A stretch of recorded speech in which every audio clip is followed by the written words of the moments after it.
It was a beautiful Sunday morning in London. The sun was bright in the sky. Birds sang in the trees. People walked in the park enjoying the nice weather. Children played and laughed. Old couples sat on benches.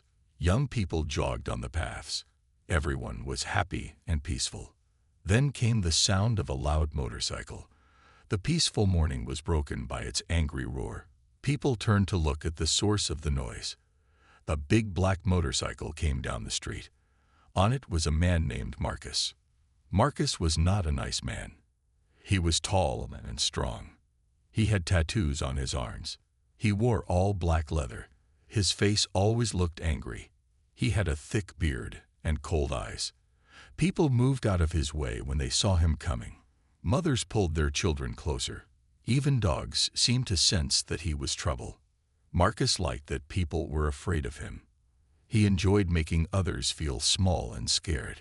He would rev his motorcycle engine extra loud when passing old people or families with small children. He would laugh when they jumped in fear. Today, he was in an even worse mood than usual. He had lost money in a card game last night. He had fought with his girlfriend this morning. Now he wanted to make someone else feel bad too. As Marcus rode through the park, he noticed a grassy area where people let their dogs play. The dogs ran free, chasing balls and playing with each other. Marcus hated dogs. He thought they were stupid animals. He especially hated happy dogs because they reminded him that he was not happy himself. Among the dogs playing in the park were two beautiful Rottweilers. They were big, strong dogs with shiny black and brown coats. One was slightly bigger than the other. They played together, running and jumping. They were well-trained and friendly. They did not bother anyone. They just enjoyed playing in the sunshine. What Marcus did not know was who owned these two Rottweilers. The dogs belonged to a man sitting on a bench nearby. This man was reading a newspaper. He wore simple clothes, jeans, a t-shirt, and a baseball cap. He also had sunglasses on. He looked like a normal person enjoying a quiet morning. No one would guess by looking at him that he was actually Jason Statham, the famous movie star. Jason Statham loved his dogs very much. He had named them Max and Bella. Max was the bigger one, always protective of his sister Bella. Jason had rescued both dogs when they were puppies. They had been abandoned and mistreated. Jason gave them a good home, lots of love, and trained them well. Now they were happy, healthy dogs who trusted people. Jason came to this park often with his dogs. He liked that people here did not recognize him. In this neighborhood, he could be just a normal man with his pets. He did not have to worry about fans asking for pictures or reporters asking questions. Here, he could relax and read his newspaper while his dogs played. Marcus parked his motorcycle at the edge of the park. He got off and walked toward the area where the dogs were playing. His heavy boots made noise on the path. His face showed that he was looking for trouble. Some people saw him coming and quickly left the area. They knew that kind of look. They did not want to be near whatever was about to happen. The two Rottweilers, Max and Bella, were playing near the path. They did not know to be afraid of Marcus. They had been treated with kindness all their lives. When they saw a new person approaching, they thought it might be someone who wanted to play with them. Their tails wagged as they looked up at the man in black leather. They had no idea what was about to happen. Marcus walked slowly toward the two Rottweilers. His eyes were narrow and mean. He had a bad plan in his mind. The dogs did not know this. They thought he might want to be friends. Max and Bella ran up to him with their tails wagging. They looked up at him with friendly eyes. "Stupid dogs," Marcus said in a low, mean voice. He did not like how happy they were. He did not like that they trusted him. The bigger dog, Max, tried to sniff his hand. This made Marcus even more angry. From the bench where he sat, Jason was still reading his newspaper. He had not noticed Marcus yet. Jason trusted his dogs. They were well-trained and friendly. He knew they would not bother anyone. What he did not know was that someone might want to bother them. Marcus looked around to see if anyone was watching him. Some people had moved away when they saw him coming. Others were busy with their own things. No one seemed to be paying attention to him and the dogs. Marcus thought this was good. He could do what he wanted without anyone stopping him. "Hey, dumb animals," Marcus said to the dogs. He made an ugly face at them. He bent down like he might pet them. But then he made a sudden scary movement with his hands. The dogs were confused. They did not understand why this human was acting this way. Still, they did not bark or growl. They were too well trained for that. Marcus laughed at the confused look in the dog's eyes. "Not so tough now, are you? Big, scary Rottweilers. You're just big babies," he said. He made more scary faces and sounds at them. Bella, the smaller dog, began to back away. She was getting scared. Max stayed closer, still trying to figure out if this human was playing a game or being mean. A little girl who was playing nearby saw what Marcus was doing. She was about 7 years old with pigtails and a pink dress. "Mister, why are you being mean to those dogs?" she asked in a small voice. Marcus turned and gave her such an angry look that she ran back to her mother crying. This made Marcus feel powerful. He liked that he could scare both animals and children. It made him feel big and strong. He turned back to the dogs with an even meaner look on his face. By now, Max was starting to understand that this human did not want to be friends. Max moved in front of his sister Bella, trying to protect her. "Oh, trying to be brave now." Marcus mocked the dog. He took a step closer. Max did not growl, but his body was tense. He was ready to protect Bella if needed. But Jason had trained his dogs never to attack humans, even mean ones. Marcus bent down like he was going to pet Max. Instead, he suddenly kicked out at the dog. His heavy boot hit Max in the side. The dog yelped in pain and surprise. The sound was loud and sad. Bella barked in fear when she saw her brother get hurt. The sound of Max's pain finally caught Jason's attention. He looked up from his newspaper. What he saw made his blood run cold. A man in black leather was standing over his dogs. Max was crouched low, clearly in pain. Bella was backing away, barking in fear. Jason dropped his newspaper on the bench. He stood up quickly. The baseball cap fell from his head. His sunglasses slipped down his nose. His face, usually calm and controlled in his movies, now showed real anger. This was not acting. This was a man seeing his beloved pets being hurt. People in the park began to notice what was happening. Some recognized Jason Statham right away without his hat and glasses. Others just saw an angry man rushing toward the scene. Mothers pulled their children back. Some people took out their phones, sensing that something big was about to happen. Marcus did not see Jason coming. He was too busy laughing at the pain he had caused. He raised his foot to kick Max again. The dog was still trying to protect Bella, even though he was hurt. Marcus thought this was funny. He did not know that in just seconds, everything would change.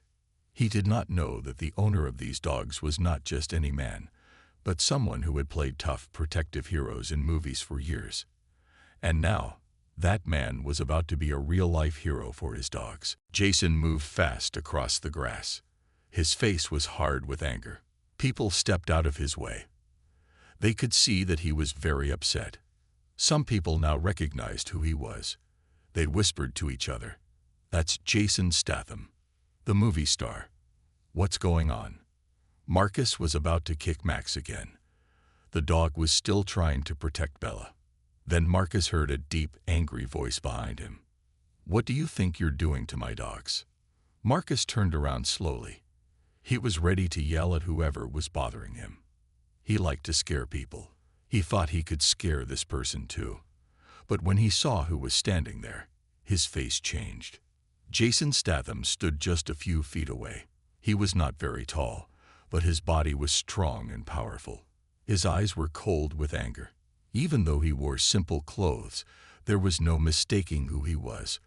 This was the famous action movie star who fought bad guys on the big screen. And now he was facing a real bad guy in the park. Marcus's mouth fell open. He could not believe his eyes. You're... He tried to speak, but the words would not come out right. All his meanness seemed to drain away. He suddenly looked smaller, less scary. "Yes, I am," Jason said it in a quiet voice. But it was the kind of quiet that was more scary than shouting. "And those are my dogs you just heard." By now, a crowd had gathered around them. People stood in a circle, watching. Some had their phones out, recording everything. No one spoke. They just watched and waited to see what would happen next. Max and Bella ran to Jason. They moved behind him, away from Marcus. Max was limping a little from the kick. Bella was still scared. They both looked up at Jason, trusting him to protect them. Jason knelt down to check his dogs. He gently touched Max's side where Marcus had kicked him. The dog winced, but licked Jason's hand. Jason looked carefully at both dogs to make sure they were okay. Then he stood up again and faced Marcus.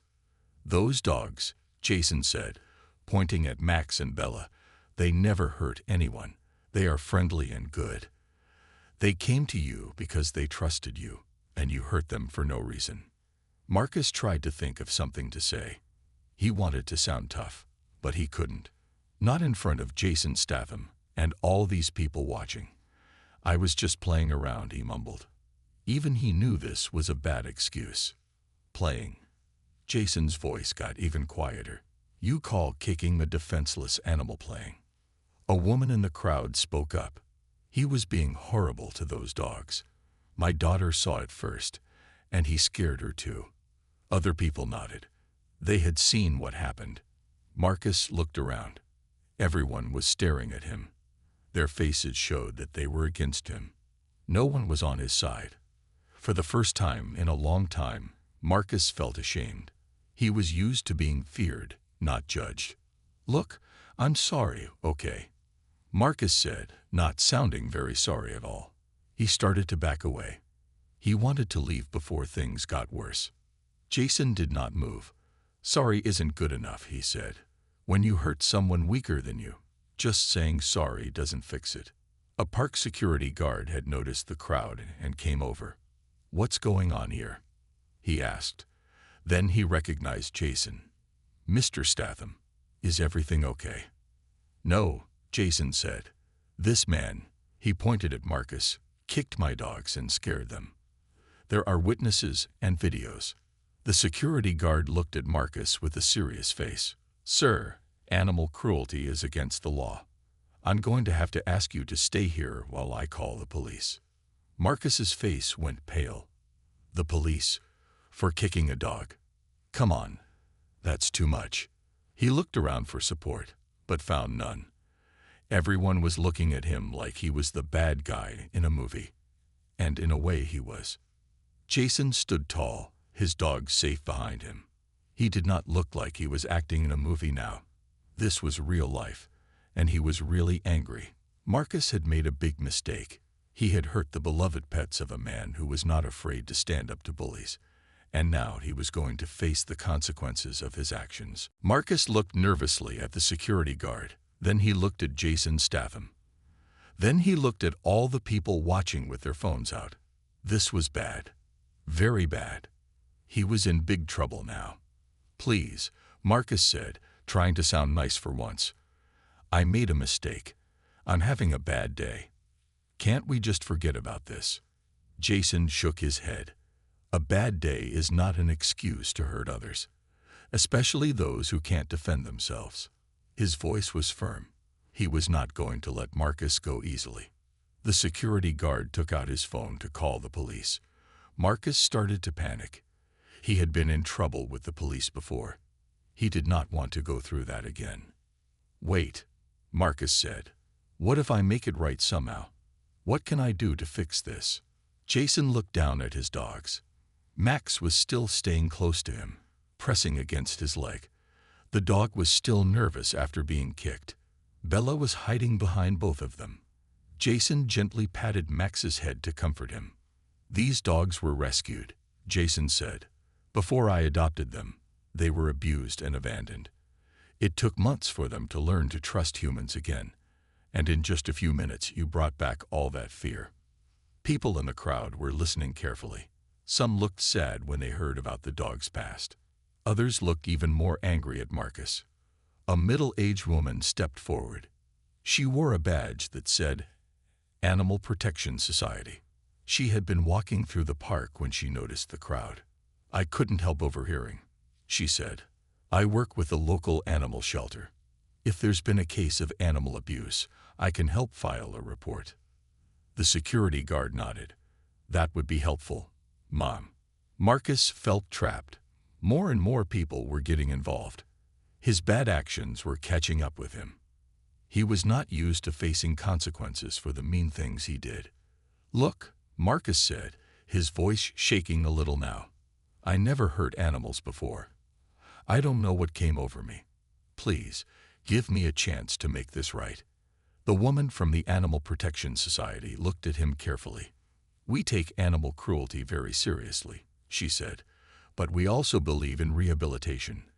Perhaps there's a way you can learn from this. Jason was still not convinced. He crossed his arms over his chest. What did you have in mind? He asked the woman. We always need volunteers at the shelter, she explained. It's hard work. Cleaning cages, feeding animals, walking dogs. Many of these animals have been abused or abandoned. Working with them teaches people compassion and responsibility.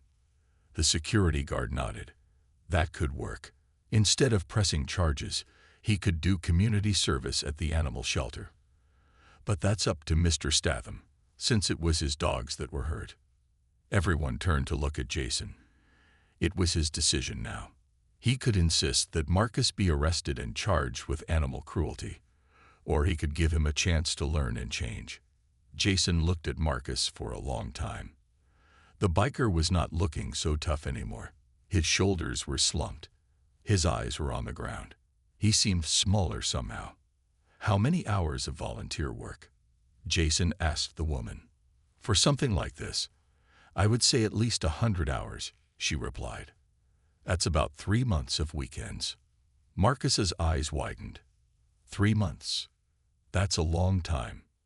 Not as long as a jail sentence for animal cruelty, the security guard reminded him. Jason knelt down again to check on Max. The dog seemed to be feeling a little better. He was not limping as much now. Bella had come out from hiding and was staying close to her brother. These dogs got a second chance in life, Jason said, looking up at Marcus. Maybe you should get one too. The crowd was quiet, waiting for Jason's decision. Some people were still recording everything on their phones. This moment would probably be on the internet soon. Everyone would see what happened here today. Marcus waited nervously. His future was in the hands of the movie star whose dogs he had hurt. He regretted his actions now, but it was too late to take them back. All he could do was hope for mercy and a chance to make things right. After thinking for a long moment, Jason made his decision. He looked at Marcus with serious eyes. Here's what's going to happen, Jason said. You will volunteer at the animal shelter for 3 months, every weekend, and you will learn how to treat animals with kindness and respect. Marcus let out a breath he didn't know he was holding. He nodded quickly. Yes, I can do that. Thank you. Thank you for giving me a chance. The woman from the Animal Protection Society took out a card and handed it to Marcus. Be at this address Saturday morning at 7 a.m. Don't be late. If you don't show up, we will press charges. Do you understand? Marcus nodded again. He took the card with shaking hands. I'll be there, I promise.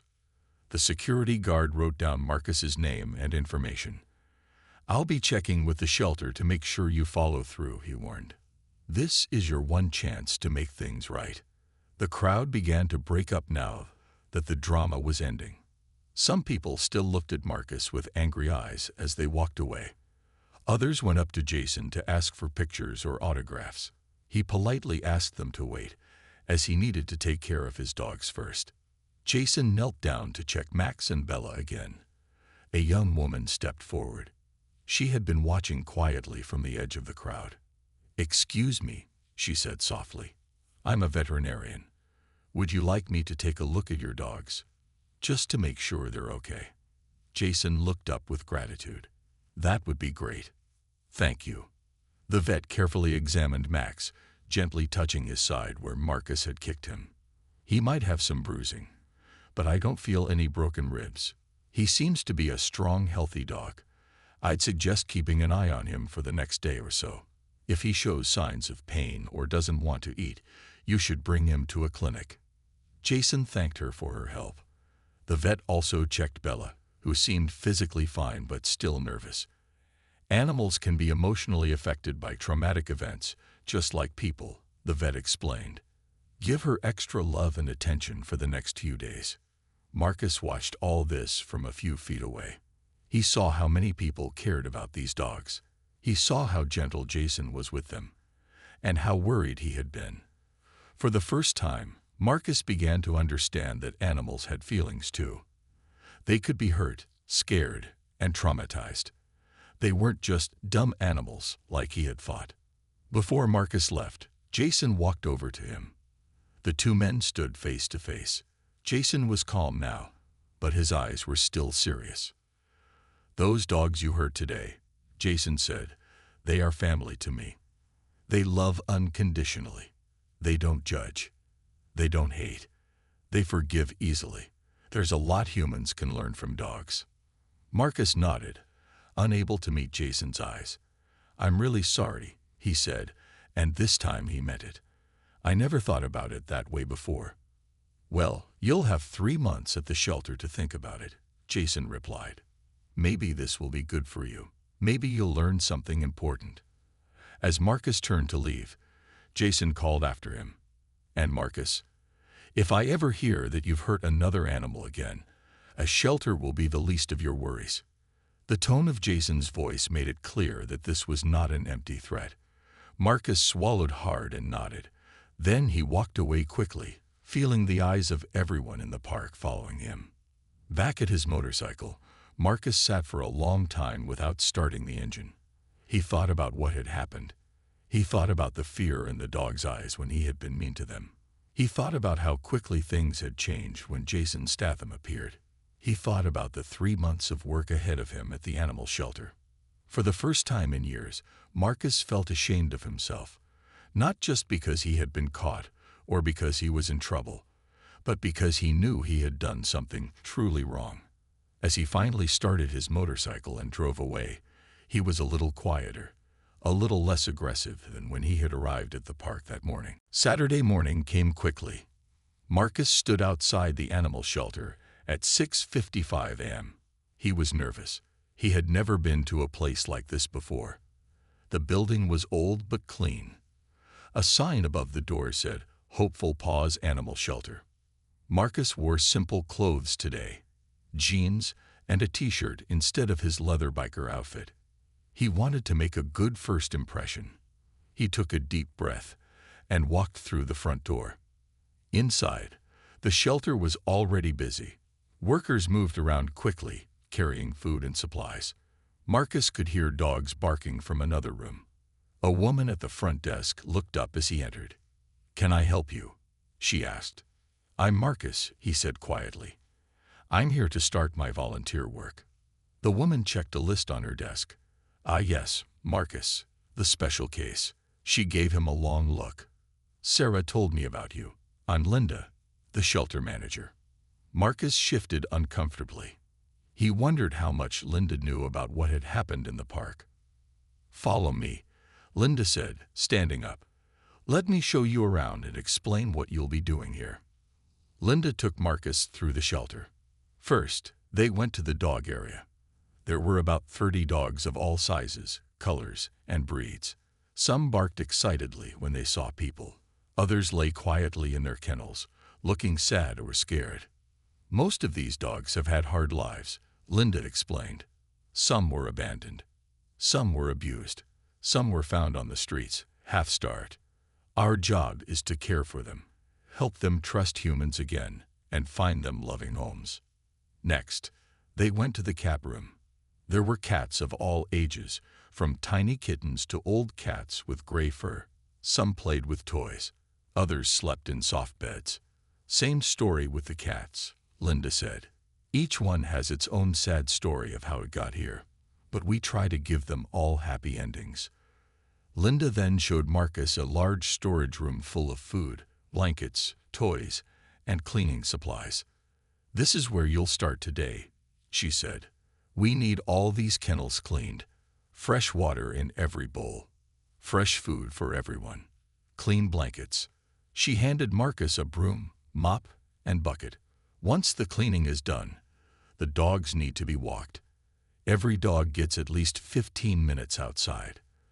The cats need their litter boxes cleaned and fresh bedding." Marcus looked at all the work ahead of him. There was so much to do. Linda must have seen the overwhelmed look on his face. "It's a lot, I know," she said, "but these animals depend on us. Without volunteers like you, we couldn't keep this place running." Marcus nodded slowly. "I'll do my best," he said.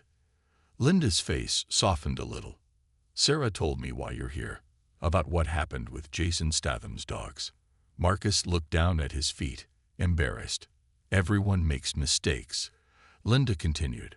"What matters is what we learn from them." She pointed to a kennel in the corner. A large Rottweiler mix sat there, watching them with sad eyes. The dog looked a lot like Max, one of Jason's dogs. "That's Bruno," Linda said. "Someone found him tied to a pole behind a closed factory. He was starving and scared. Whenever anyone raises their voice or makes a sudden movement, he cowers in fear. That's what abuse does to an animal." Marcus looked at Bruno. The dog met his eyes for a moment, then looked away. There was so much sadness in those eyes. It made Marcus's heart hurt in a way he had never felt before. "Today, you'll work with Bruno," Linda said. "After you finish the cleaning, you'll feed him, walk him, and spend some time just sitting with him. He needs to learn that not all humans are cruel." Marcus swallowed hard. Working with a dog that looked so much like the one he had hurt felt like more than just coincidence.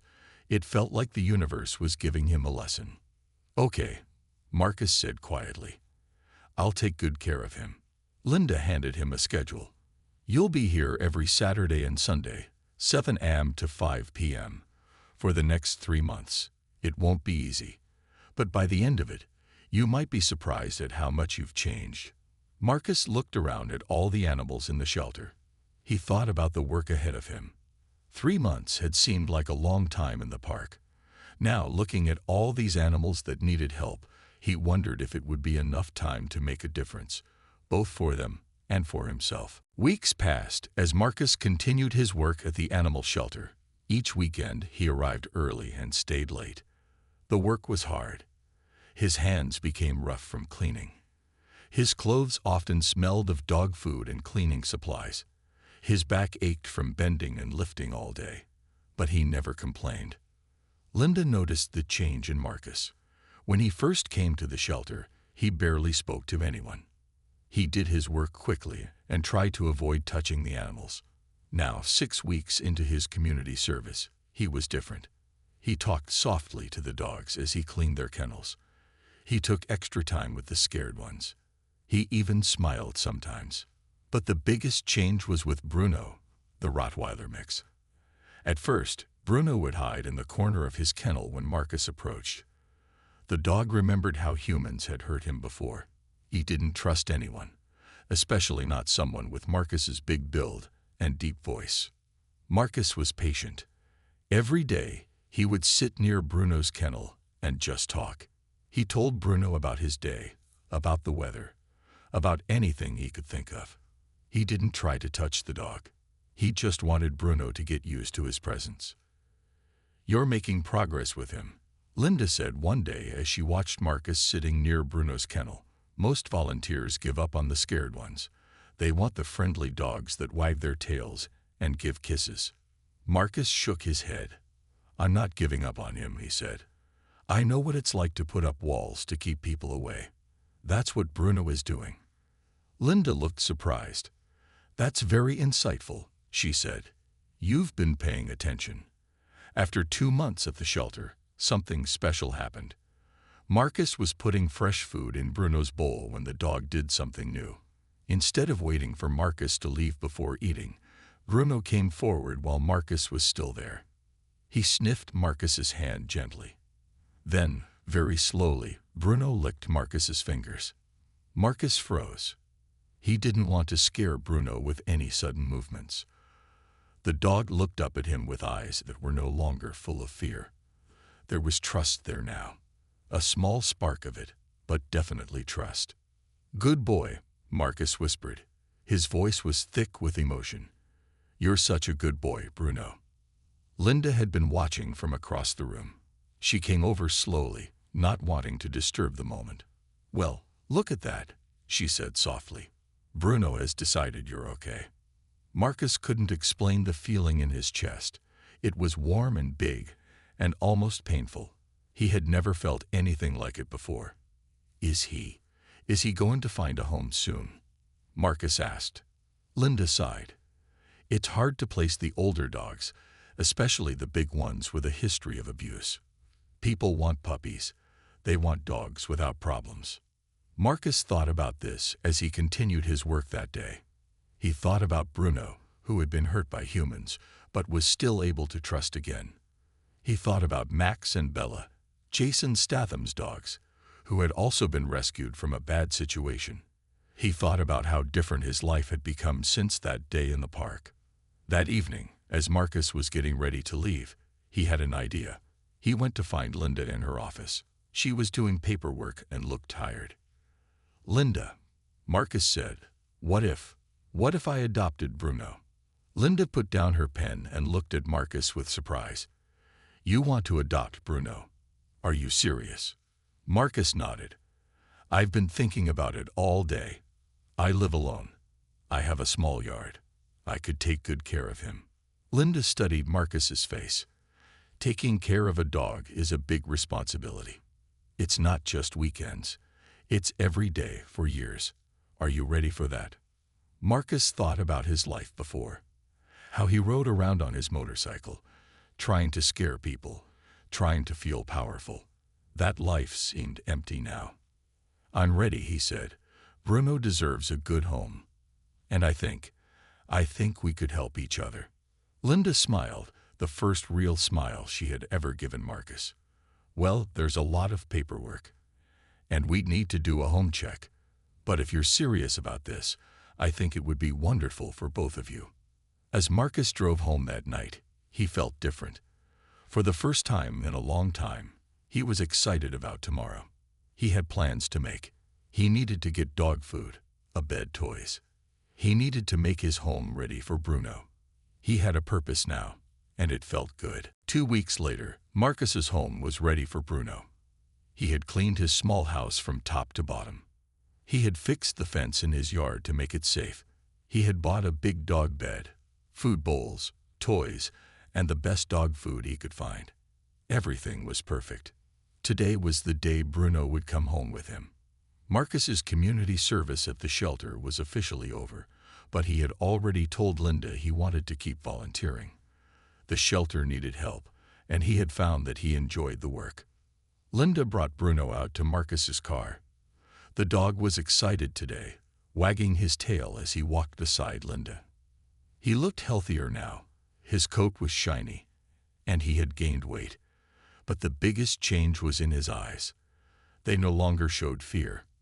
Instead, they showed hope. "He knows something good is happening," Linda said as she helped Bruno into the back seat of Marcus's car. "Dogs can sense these things." Marcus felt nervous and happy at the same time.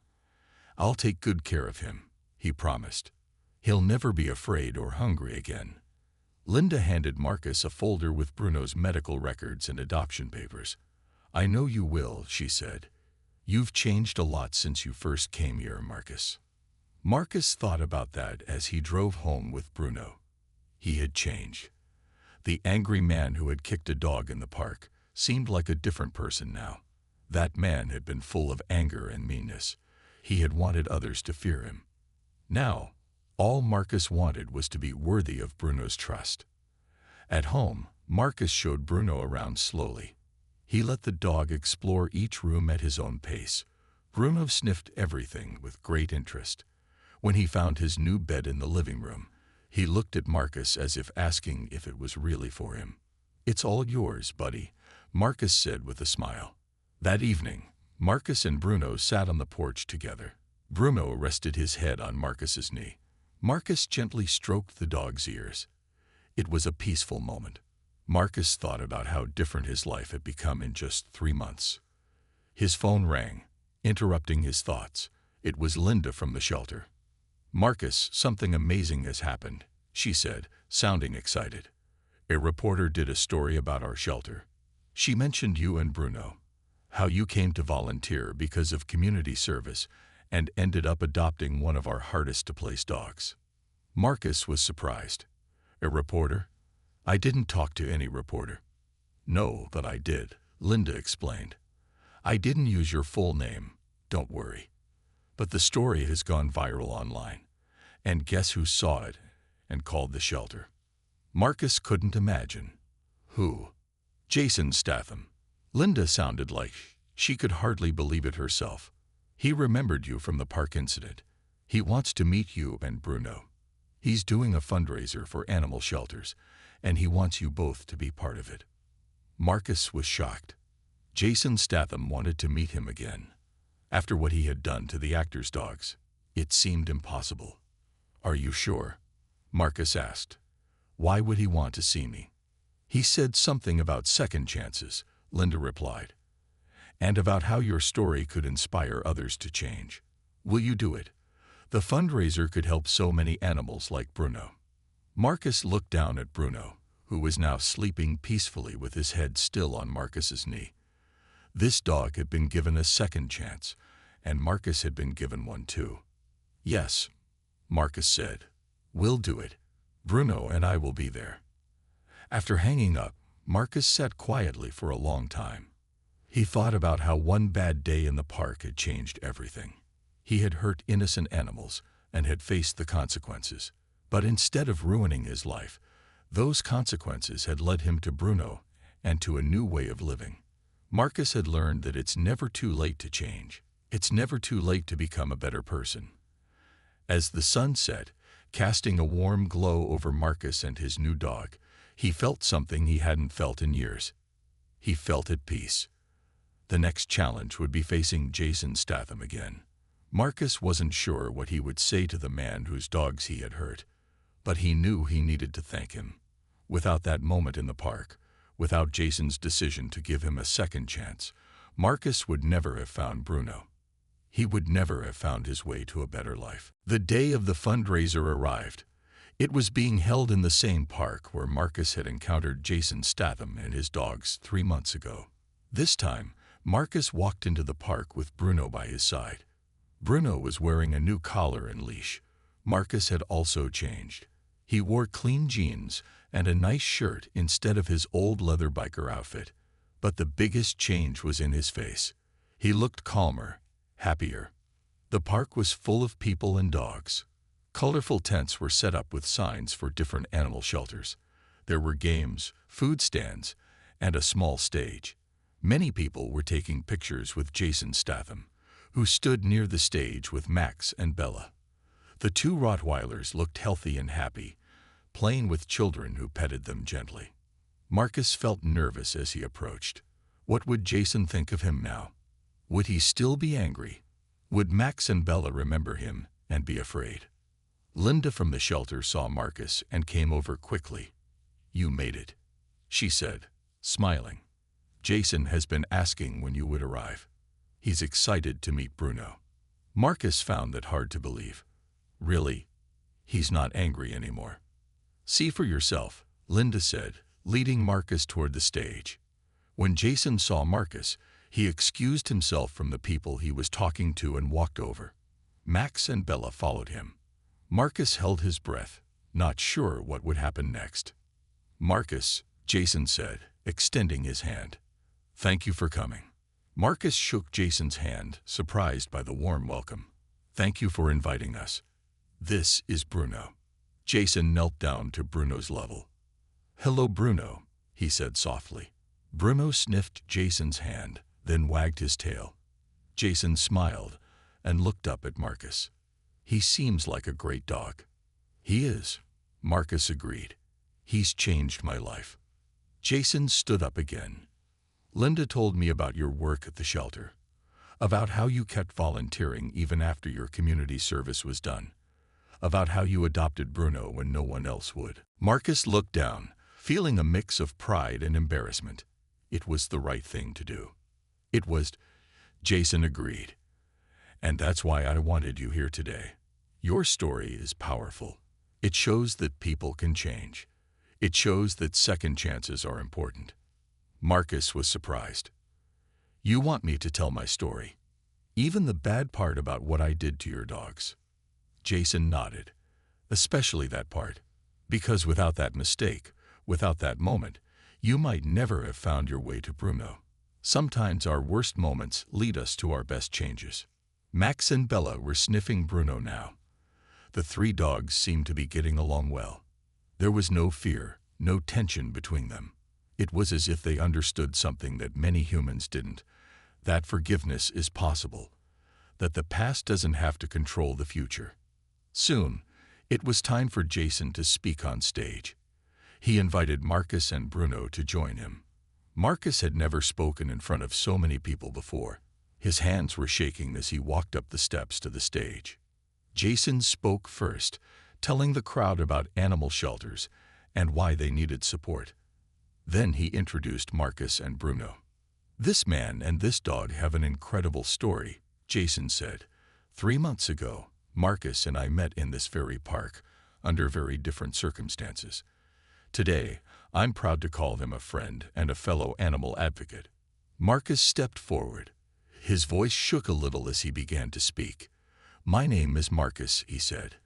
And 3 months ago, I did something terrible. He told the whole story, holding nothing back. He talked about his anger, about kicking Max, about Jason confronting him. He talked about his time at the shelter, about meeting Bruno, about learning compassion. As he spoke, his voice grew stronger. People in the crowd listened closely. Some had tears in their eyes.